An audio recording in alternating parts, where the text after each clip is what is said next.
जय जगन्नाथ केमिति अछन आपण माने मु स्नेहा स्नेहा डेली लाइफ को आपण मानकु स्वागत। आसंतु आमे आज फूलकोबी आलू झोल बनेबा।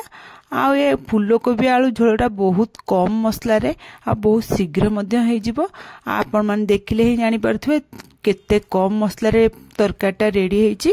आ ये झोलटा खाया को बहुत बढ़िया लगे। चलते आम बनइबा फूलकोबी आलू झोल। हेतिपई मु एठी दुटा फूलकोबी नेछि आलू गोटे नेछि। आपण आपन हिसाब रे क्वांटिटी नेबे किंतु फूलकोबी गुडा काटला बेले पूरा बड़ बड़ करी काटिबे। छोट छोट पाखुडा जमा करबेनी बड़ बड़ पाखुडा करके आमे सब फूलकोबी गुडा को काटी देबा। मु जेमती आपण मानकु देखौची आपण एमती बड़ बड़ करके सब काटी देबे। तापरे मु कोन करछिना आलू रे चोपा छडी देबा। आपण माने भी जत्तिकी फूलकोबी जत्तिकी आलू नेबे सेतिकी अनुसार ताको एकरे आ आलू टाको भी बड़ बड़ पीस करके माने गोटे आलू को मु 4 खंड करी रखिछि। तापरे मु गोटे पैन बसे देली। पैन रे सोरिष तेल पकेबा अल्प टिके। सोरिष तेल गरम होला परे हम से आलू टाको काटी रखिले ना से आलू टा पकेकी भाजी देबा। आलू जितले एमती गोल्डन कलर हेकी भाजी हे जिवो सेतरे आमे कोन करना फूलकोबी टाको पकेइ देबा। फूलकोबी तो पानी भारिबो आउडा टिके भाजिया को टाइम लागिवो। हेते एमने मीडियम फ्लेम रखिकी आमे फूलकोबी टाको भाजिबा। तापरे आमे कोन जा फूलकोबी टिके माने शीघ्र भाजिया पई आ नरमिया पई हेते स्वाद अनुसार लूण आ हळदी आधा चामच पकई देके आमे ता गोळे ता भलो करके गोळे की ता भाजी देबा। जेमती फूलकोबी रे हमर पानी भी भारिबो। फूलकोबी ता पूरा लाल हे की जेंति भाजी जो सब पानी उडा जेंति बाहरी के पानी मरि जिवो सेंति हम भाजी देबा। आमे फूलकोबी को पूरा गोल्डन कलर करी भाजिबा। मझे मझे ता गोळौथिबे नने गोळा बंद करले पोडी जिवो। से फूलकोबी भाजेला भितर चलंते आमे गोटे मसला बनेइबा। मसला पई गोटे ग्राइंडिंग जार मु रसुण गोटे 5-7 किलो नेछि आ गोटे छोटो प्याजटा टिकी प्याजटे नेछि। अदा गोटे इंच कम आउ नेछि आ गोटे चामच जेमते हम जीरा गोटा जीरा ताकु दबा। आ आपण माने बहुत कम मसला ही देबे बेसी मसला बिल्कुल देबेनी। आ मु एठी गोटे चामच लंका गुंड देछि आपण राग अनुसार देबे। आ जदि लंका गुंड न दवा चाहते सुखले लंका देके अल्प टिक्के पानी देके हम दरदर खंड करके पेस्ट करके आनी देबा। देखुछंती एबे मु आनी देली देखि परते कि दरदर खंड हेके अछि माने पूरा प्लेन पेस्ट करिवे नै। तापर तक आमे पेस्ट को रखि देबा। सेठी चलन देखिबा हमर फूलकोबी भी देखंतु पूरा भाजी हे गलानी। आउ बेसी भाजीवा दरकार नै एति की भाजी हेला हमर हे जिवो। आउ टिक्के खाली जस्ट पोड़ पोड़ करिबा। देखंतु मु गोळे की भी देखै दउची देखिले ही जानि परथिबे हमर फूलकोबीटा पूरा भाजी हे गलानी। आमे कोन करिबा ना एबे एथि तादरे गरम पानी दे देबा। मु सब बेले कुहे रोसई कला आले गरम पानी ही यूज करंतु देखिबे रोसई बहुत शीघ्र हबो आ गैस मध्ये कम खर्च हबो। हेते मठी गरम पानी दे देछि। आ जेमति देबे टिके अधिक पानी देबा जेमति कोबी आ आलूटा सिजिबो। पानी दे देला पर हम ता घोड़े देबा। घोड़े देकी हम ता 5 मिनिट खन फुटे देबा। 5 मिनिट मीडियम फ्लेम रखी फुटे देबे। देखिबे हमर एबे आलूटा अधा सिजा हेतिबो फूलकोबी मध्ये अधा सिजा हे जाइतिबो। देखंतु मु चामच मारी देखौची 5 मिनिट समान रखिबे। देखियो पूरा अधा सिजा हेतिबो। तापर आमे कोन करबे ना एथरे टमाटो मोठी 2टा मीडियम साइज रो टमाटो को काटी के एमती रखितली।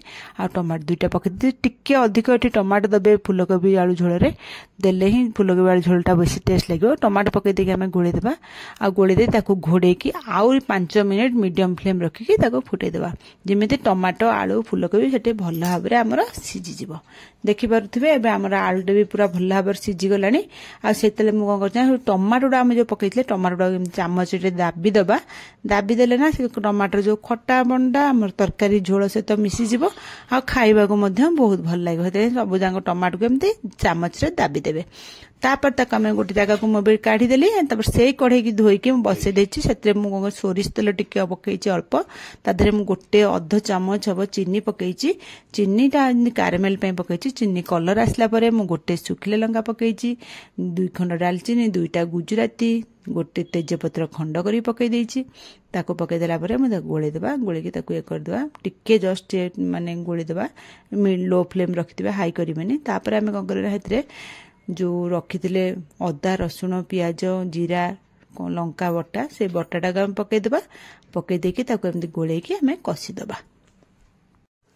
तापर एठी मु ग्राइंडिंग जार जेतिकी मसला लागला ताकू धोईकी तार पानीटा को एठी देदेबा आ से पानीटा दे देकी आमे मसलाटा को भल भाबरे कसीदेबा जेमती हमर मसला रु कंचा स्मेल पळेबा मसलाटा भल भाबरे कसी हेजिबो आ अल्प तेल जेहेतु हम पकई छी ना तेल छाड़ीबा आ देखिबा दरकार नै कि अल्प अल्प तेल छाड़ीबो नले आपण माने जब मसला रु कंचा स्मेल पळेबा ना तले जानिबे मसला पूरा कसी हे गेला आमे ता घोड़ेकी मझे मझे ता गोळौथबा घोड़ेई ताको कसीदेबा जेमती मसलाटा भल कसी देखि पारे ए मसलाटा पूरा भल भाव कसी हो गलानी सब पानी भी सुखीगलानी मसलाटा पूरा भल भाव कसी आ मु भी कहूली ना अल्प तेल पकई ना तेल अल्प पकईले तो हूँ तेल तो बाहर को बाहर ना जी तेल आम देती मसलाटा पूरा भल भाव कसी हो गला आउ बेसिया को कसीबानी तापर आम जो सीझेकी रखी ना फूलकोबी आलू टमाटो जो ताकू आमे पकईदेबा पकई देकी आमे ताकू भल भाव घोड़े देबा गैस सेठी हाई फ्लेम रखीदेबे आउ ताकू कोन करू ना 5 मिनिट आउ भल करी फुटी देबा जेमि सब मसला संगरे फूलकोबीटा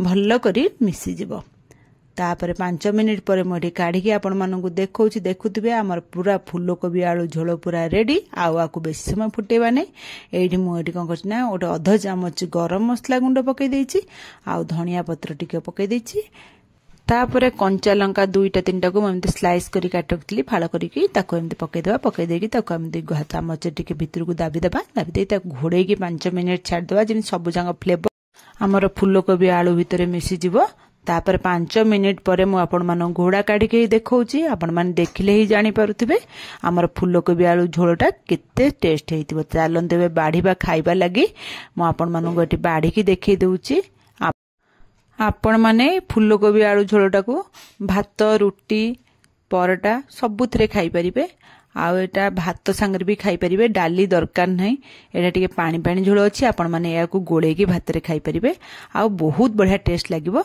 जदि आज रेसिपीटी आपण मानकु भल लागिला ताले मो चैनल को लाइक शेयर सब्सक्राइब निश्चय करिवे आ कमेंट माध्यम रे मते निश्चय जणेबे आज रेसिपीटी आपण मानकु केमिति लागिला आउ ये गरम गरम फूलकोबी आलू झोल सहित गरम गरम भात खाइबा को बहुत बढ़िया लागिबो आमे भी आज जाउजको भात सहित खाइबो हमर एबे तरकारी तो पूरा रेडी हे गला आमे एबे जाउजु खाइबो रहुची पुणी आपण मानन पई गोटे नुवा रेसिपी नै आसीबी जय जगन्नाथ।